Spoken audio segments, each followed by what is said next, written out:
Hi everyone, my name is Teresa Mello and welcome to Garden Talk with Teresa. This is a brand new venture for me and I'm very excited about it, and hopefully it's something that you'll be excited about as well. I have a lot of information to share with you today, and this will be about an hour-long program, and hope you'll stay tuned. What I'd like to start out with is a little bit about myself and my background. I have a background in business and art. I have had my own business, landscaping business, for the past 16 years called Dreamscape Designs. And I do workshops as well, creative workshops where we do garden-related projects. And I also do lectures for garden topics for different groups like garden clubs and other groups as well. But now with the pandemic and everything that's happening, and people are spending more time at home and not so much activities outside of the house, and you're looking for things to do at home, things to keep the kids occupied, things to keep yourself busy. So what better time than now to go forward with this venture and to share my information with you in this manner.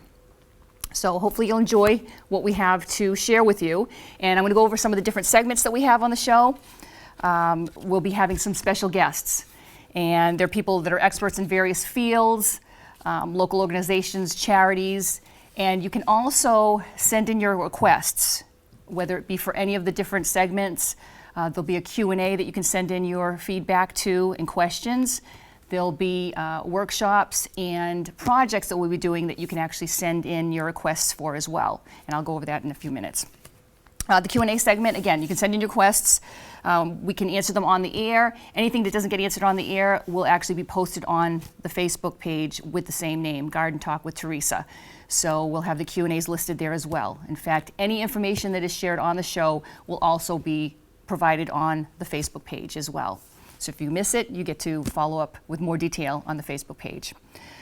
We will have a tip reveal. We'll do a tip at each segment, or actually at each show. And I'm going to have a few examples here of what I'm talking about. You're wondering what a banana has to do with gardening. Actually, bananas are very, very helpful. As far as for humans, potassium, great source of potassium for you. Well, when you do it in a banana, save the peels. You can actually place the peels at the base of a rose, any type of roses. So just make a little indent in the soil, bury the peels, and then cover them with the soil or the mulch. And what will happen is they will decompose over time, and the potassium will be leaching into the ground and thus into the plant. And your roses will bloom incredibly. It's a great natural fertilizer if you think of it that way. Another tip would be a can of beer. I don't typically drink beer, but I bring this for an example that in the springtime, typically when you have a lot of rain, excess rain, and you tend to have a lot of slugs in the garden, they like to seek shelter under usually shade. So underneath, say, hostas and large leaf plants. When you see a lot of holes in the plants, it's usually the slugs doing their damage. What you can take is a little bit of beer and take a lid or a very shallow container, pour a little bit of beer, and then place it underneath the plants in the leaves. And they will basically stop your slug problem, okay? So that's just an example of some of the tips that we'll be showing you throughout the different episodes.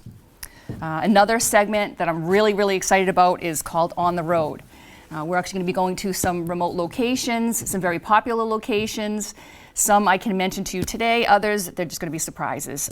One I'm really excited about is Rough Point. If anyone isn't familiar with Rough Point, that is Doris Duke's mansion in Newport, right on Bellevue Ave. Beautiful corner property. It's amazing, but what you may or may not know is that they also have a hidden garden. It's a sunken hidden garden that they use for cut flowers, and they actually call it a kitchen garden as well, because it's fruits and vegetables and things that they can grow and use in the home. But what they actually do now is they actually donate that to local organizations, which is, I think, very admirable. They also have greenhouses, and they've allowed us to come, probably won't be till the spring and summer when the gardens are nice and bloom, to tour the facility, and we'll get, private one-on-one with them. So I'm really excited about that. Another that I actually got the confirmation this morning is the Blue Garden in Newport. That is another gorgeous property. Again, in Newport, but it is a private property that you can only view with an appointment only. It is in a residential area, there's no parking lot, so it's just by appointment only, and it was actually redone by Dorothy Hamilton, who, if you don't know who she is, she's the Campbell Soup heiress. And she purchased the property several years back and actually brought it back to its original state. This was part of a large mansion, but it was just the gardens that she purchased and renovated. The original landscape architect of this property, who was commissioned by the original owners, was Frederick Law Olmsted, who, if you know who he is, he actually did the Central Park garden. He designed that among other gardens all over the country. So he designed this project and she brought it back to its original state, and it's gorgeous, and it was named Blue Garden because everything is in reference to blue flowers, blue shades, you have reflecting ponds. It's just absolutely gorgeous. So we get to go and tape and bring that to you as well. Again, something else that will happen in the springtime and summer when there's more in bloom. And again, there's a lot more to come. I'm just really, really excited about this. These are things that I love and would love to share with you at home. Again, send in your requests. If you have any suggestions of places that you'd like me to visit, be happy to take a look at those as well. Okay. Another segment that we're going to do is the Secret Garden Tour. That is going to be, again, private facilities, private properties. If you want to show your property, if you're proud of your gardens and all the work that you've done throughout the year, and let us tour that for you, and we'd like to interview you as well, submit a request to show your property on the air as well, and we'll come out and do that for you. And it'll bring a lot of the private gardens in the area. It doesn't have to be just Taunton, it can be Taunton and the area, to you at home. You know, you'll get a nice peek into some of the gorgeous backyards in the area. Okay, and another segment, we have a hands-on project segment where I'll be doing some different projects using items that you possibly have around the house, things that you can do with the kids, things you can do yourself, items that are readily available that you can just repurpose or recycle to create decorations, whether it be for outdoors, indoors, seasonal, and such. And we'll actually go into a few examples of that in a little while. So again, we've got some more things to talk about after this quick break, and we'll be right back. Thank you. Empowering people out of poverty, helping kids to shine. There's nothing quite like it. At World Vision, we want every kid everywhere to grow into who God created them to be. And we know that you do too. Learn more at worldvision.org. Welcome back. Again, my name is Teresa Mello, and I'm going to share a little bit more of my background as far as how I came to be standing in front of you today. I come from a corporate background, and I did call center management, training, education, that type of thing. And did that for many, many years, and gardening was basically my hobby. It's something, it was stress relief for me. I would come home, and that's the first thing I would do, was work outside in the yard, in the garden. And that was whether I had my own place, or if I didn't have my own place, I'd be at a friend's house gardening or taking care of their property. So that's how much I loved it, and it really was a stress reliever for me. You can just lose yourself in gardening, and all you gardeners can understand that, and you can relate, I'm sure. So what happened was, kind of came to a point in my life where the stress was just the point where, you know, it's just not worth it anymore, the amount of hours and other factors involved. And I took a huge leap and started my own company. I was working for a plumbing company as general manager, and we had an excavation that we were doing, so I was in charge of the excavation crew as well. And we had to do some landscaping to bring the property back to its original state. And I actually got involved in that portion of the job just because I wanted to, even though I was supposed to be doing something else. And I enjoyed it so much, and it got me thinking that I can do this. I can make this happen with my business background, with my art background, and my love for being outdoors and gardening. And the other factor that you may not know is that I actually grew up on a farm. We had a cattle farm, and we had the chickens, and we had large gardens as well. And whether it be vegetables, flowers, fruit trees, grapevines, you name it, we had it. And I currently have a small farm in Taunton as well, actually right next door to where I did grow up and where we had our 13-acre farm. So as much as I wasn't into it growing up, it's something that just became a part of me. And again, the gardening was a hobby and I just loved it. Took the leap, started my own company, and 16 years later, I'm still doing it. What happened when I started my business 16 years ago, however, I thought I was going to do everything. I had some high hopes and was a little overambitious. There were a lot of things I wanted to do, like garden projects. I was going to sell garden items, and I went to craft fairs and did all that. Did a lot of instruction and teaching, went to elementary schools. I did a little bit of everything, but I was all over the place. And what I found was, as the business grew, I didn't have time for these other areas. As much as I enjoyed them, I just didn't have time to keep up with everything. The business was growing and that was my main focus, that was my main income. So I kind of put things off to the side. And the way I look at it right now is I've basically come full circle, because I'm at the point in my career where I've slowed down on certain elements of my business. I've cut back on certain services that I offer, which has allowed me to do some other things that I do enjoy. And again, the workshops, just doing these type of projects, training, teaching people, demonstrating, giving the lectures, those are all things that I enjoy doing. So it's kind of come full circle. So I have kind of the best of all worlds, using my experience, but doing what I love. And hopefully you enjoy and get something out of everything that we are going to show you. Okay?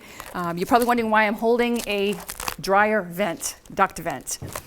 Well, this is something that if you don't have one extra one at home, you can get at the local hardware store. And I'm going to show you a quick project that you can do with this. This is actually a seasonal project, which is why I chose to show you this one today. You can take the dryer vent and you're going to cut it into sections, and it depends on what size you want to use. So what you're going to do is you're going to cut the dryer vent, and you're going to, with a hot glue gun, glue the ends together. Okay, and then just kind of pierce it till the glue sets. Now you can do different sizes of these. Okay, I'm not sure if you can tell what this is going to become, but I will show you one that is partially done anyway. We spray painted it orange, and you can make these in different sizes. This one we made a little bit larger, so you can make the hole a little bit larger, or you can make it a smaller pumpkin. Okay, so we spray painted that orange. And again, you can do many things with this.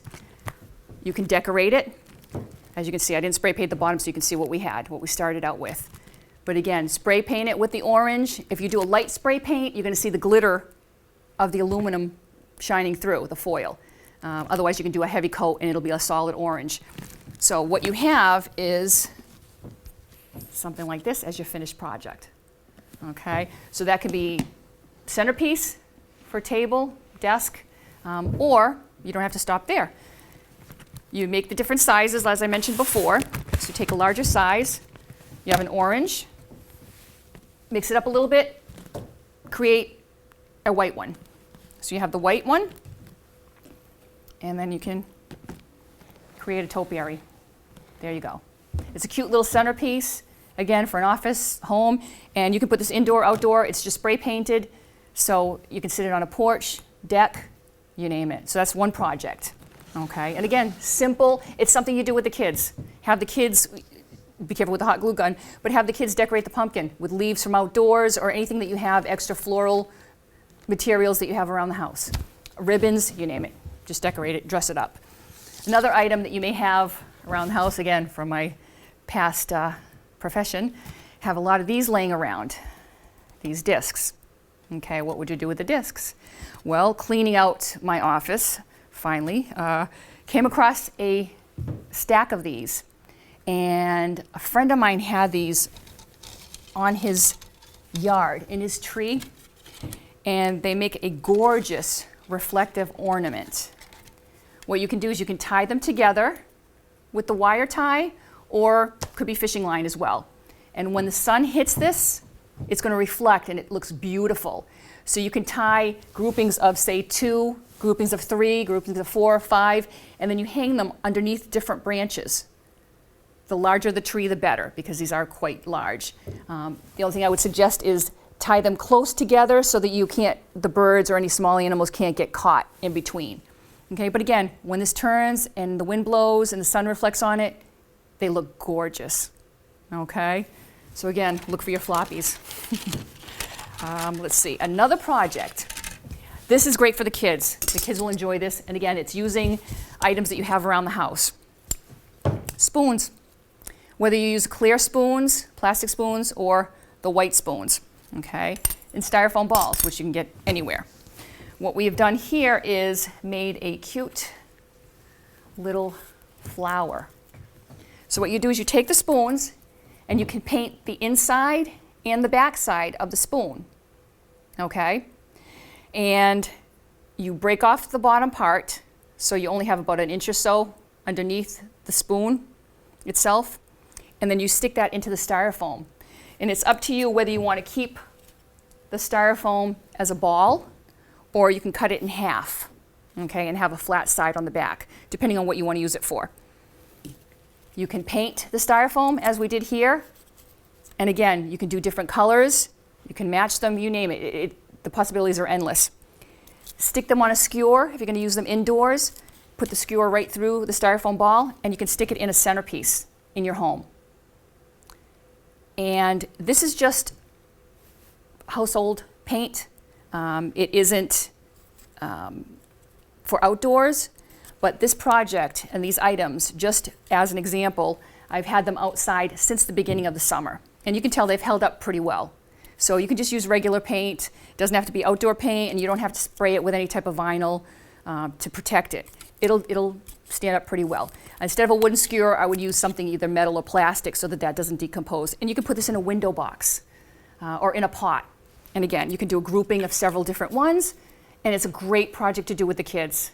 I actually did this with my mom, and I did the purple, she did the reds, and again, it's whatever your color palette would be, and depends on where you want to put this. You can do a whole pot full of these different types and sizes. Again, large balls, small balls, again, cut them in half or use the full ball so you have both sides. And again, whether you use a clear spoon or a white spoon, possibilities are endless, and it's a great project for the kids, okay? And we have another project here. How many people have vinyl albums at home? I collect them, I love them, and I still play them. I do have a turntable, so I do play my albums. But there are some albums that are extra and you don't really want to keep around. We have a nice use for the albums. And again, we'll go into more detail when we do present this item on the show. But just to show you, this does get heated up in the oven, and if you overdo it, you can actually ruin the album. So we'll go into more details again at a future show, but I just wanted to show you that this is what could happen if you don't follow the instructions, okay? You could just damage and ruin, and you won't be able to do anything with this. But the finished project, following the instructions and doing it correctly, you can take the album and you're melting it, again, in the heat, in the oven. And you take it out of the oven and you can kind of mold it to the shape that you want while it's a little pliable and soft, and it will harden pretty quickly once it comes out of the oven. There's already a drainage hole on the bottom because it's an album, obviously. And what you can do is you can use this as a container. You can use it as a fruit bowl, something like that. If you're going to use it for food items, then you would want to spray it with some type of a clear coat so that it would be food safe. Okay, but if you don't want to use that for that, what I would do is drill some holes, and we used hanging basket chains, and you can create either a planter or a bird feeder. Again, you've got the drainage hole for a planter. If you want to turn it into a bird feeder, then you can just use a piece of duct tape over the hole when you are spray painting it. And this we did kind of like a little tie-dye look. So we used 3 different colors here underneath, just one for the center because that's going to be covered with whatever we do with it anyhow. So you can do this in, again, multiple combinations of colors and hang them by a tree, hang this on a shepherd's hook, anywhere you like. Okay. And lastly, we have another ornament, and you're using another household item that is very readily available, guaranteed in every household, Flip-flops. You can do this, again, any color combination. They even come in patterns themselves. There are children's sizes or regular sizes. You can get them very readily and very cheap as well. You can use, here we used a wreath backing, and we attached with some wire ties to the wreath, and then we hot glued the flowers to them as well. And again, you can use ribbons, you can write on the flip-flops, you can do them in different color combinations, different layout, completely up to you. This can hang on a door. You can take the flowers and kind of put them on the center and actually use that as a centerpiece, say for a picnic table or for an outing or your patio table. So it would make a nice centerpiece as well. So very versatile, there's so many things you can do with it. Again, it's another project that we're going to talk about. And all of these projects I can go into in a lot more detail at each of the future shows. And again, all of the information, everything that we discussed during these shows will be available on the Facebook page. So I'll have instructions, the details, information, and again, you can comment through the Facebook page again. And we also have an email, which is gardentalkwithteresa@gmail.com. So you can either send me an email or you can message me through Facebook as well. Okay. Lastly, again, another cute project that you can do with the kids. And I love the beach, I'm a beach goer. Here's another cute little project where you can take some stones and all you're doing is hot gluing them or epoxy them to a flat stone or a piece of slate. And we added a little tea light. So what you have there are these little, I call them peeps, little peeps around a fire. So all you have to do is basically glue them, add the little eyes and the tea light, and you're done. So again, just look for that perfect shaped rock, put them together, and you have a cute little ornament. You can put this in your garden, you can put it on your stairway, you can put it in your doorway. Again, indoor, outdoors, and what a great idea. So again, this is just a sampling of the different projects that we can do using items around the house, things that are really easy to do. It doesn't matter what your experience level is as far as crafting or projects, and a lot of what I'm doing is going to be garden related. So again, your suggestions you can please send in to us. That would be very appreciated. But we have a lot lined up already to show you. So enjoy. Thank you. Selfless service is the guiding principle of every Army National Guard soldier. They have a stake in the well-being of the neighborhoods where they live and work. To be an Army National Guard soldier is to serve something greater than yourself. Learn more at nationalguard.com. Welcome back. Now I would like to discuss some of the different topics that we'll be going over during the different episodes. Our topics will range on everything from conservation to sustainability issues to how to grow different seeds from plants for vegetables, flowers, you name it. Again, it doesn't matter what your experience level is. We have some slides available for you, and I'm going to discuss the different topics in just a little bit of detail to give you an idea of what some of the shows will be based on. Here is an example of the all-around garden design. When you are thinking about putting a design into your backyard, there's certain questions that you need to ask yourself. What am I going to use the outside location for? Do I want a shady area? Do I want to relax? Do I want an area for entertaining? Is there too much sun? Is there not enough sun? Do I have pets? Do I want room for the children? So those are certain things that you're going to have to ask yourself when you're designing your space. This particular location was put together so that it was close to the house because the homeowner loved the water feature and the sound of the waterfall. So whether they were outside or inside the house with the windows open, they could still hear the sound of the running water. So that was very important to them, so we were able to make that happen. Okay, next we have maximizing small spaces. You don't have to have a lot of yard or a lot of garden to maximize what you have. This was, again, it was a multiple family property.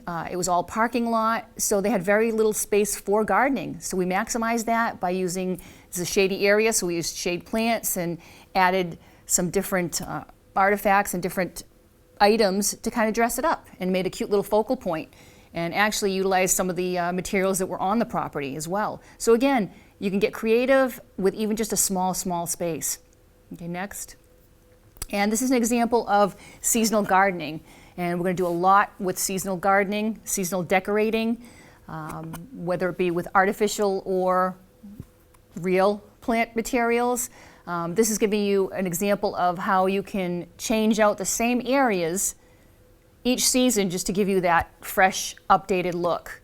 Here we have the tulips and different forsythia for spring, and next we'll have an example of what we did for fall. Again, the same location, but you kind of mix it up a little bit, and we did the same thing for winter interest as well. Next is an example of, again, container gardening, just mixing different pots, mixing different mediums, plant material, depending on what you have. You don't have to be matchy-matchy. You can mix and match sizes, colors, textures, you name it. Get creative. Here we have vertical gardening. Again, you can get creative with vertical gardening. These are bean stalks in the form of a teepee. So it was a clever use of, instead of just having straight poles and doing a row of beans, we made a little teepee here. So it's a cute little interest as people drive by, and it's a nice little conversation spot too. Next. Here we have a Lonicera vine, which is climbing around a birdhouse. This is great for hummingbirds or butterfly gardens. We'll be talking about creating gardens for what you want to attract to your yard. Is it birds? Is it butterflies? What type of wildlife are you looking for? Berries, that type of thing. And you can do that with perennials, annuals, climbing vines, you name it. So that's going to be another segment. Next, we have herb gardens. You don't, again, have to have much room to have an herb garden. You can utilize a hanging basket, and you can pair them with other herbs that will grow well together. And again, the possibilities are endless for that. So again, just a small area, and this is something you can have inside the house in a nice sunny area, or you can have it outdoors. So again, herb gardening, and we'll go over some recipes and how to take care of your herbs, how to dry them as well. Next, on another episode, we'll be talking about water features. There are so many different water features. There are ponds with waterfalls. This is an example of a pondless waterfall. So you can actually turn this off in the wintertime because there's no pond. That means there's no fish, there's no maintenance other than taking the pump out, and you can just turn it off and then just enjoy it again in the summertime. So again, it depends on what you're looking for, and there are smaller sized pondless such as this, or you can do larger, you can do streams, long streams without a pond, streams without a waterfall, shallow, high drops, you name it. So that'll be another episode just focusing on different types of water features that you can have in your home or business. Next. And again, along with the pond information, we'll talk about water plants. There are a lot of plants that you can put in your pond, which will look very, very lovely. However, there are some plants that are very invasive and very difficult to maintain. So you really need to be careful with what you put in your pond. So we'll be discussing pond plants, and there are some plants that are not exclusive to ponds that you can actually put in a pond as well. And again, it just depends on what look that you want and your level of maintenance that you're looking to take care of. Next, and this is another example of a water garden. Again, if you don't have a large property or you're in a condo and you want the sound of a water feature or a water garden, but you don't have a lot of room, this type of water container gardening would be perfect. You can use a small fish tank pump just to hear the trickle of the water, or you can just have the plants. And again, you can combine different plants, and it's just a very lovely focal point to a patio, deck, and so on. Next. Again, seasonal planting, but this is container gardening. You can combine textures, colors, dimensions, edibles in just one pot alone. So if you can imagine that, again, we could just go on and on and on talking about this particular feature. But we'll go on to the next. Houseplants. We'll do another segment based on just houseplants. You can take certain houseplants outdoors, you can bring some indoors, and we'll talk about which ones you can do that with, when to repot. We'll talk about nutrients, some troubleshooting, when transferring your plants, insect issues, and all of that regarding houseplants as well on another episode. So if there are any suggestions that you have, anything we didn't mention here, and again, these are just samplings of some of the shows that we have in mind, but there are so many more that I have. I have a list. So again, any suggestions that you would have, please send them to us. I'd be happy to look them over and put something together. And again, anything that we do share on the air will also be shared on our Facebook page at Garden Talk with Teresa on Facebook. And again, any information that you want to share with us would be gardentalkwithteresa@gmail.com. Again, thank you for taking the time to join me and watch the show. Hope you enjoyed it. Hope you got something out of this show, and look forward to helping you out with the next. See you soon. Thank you.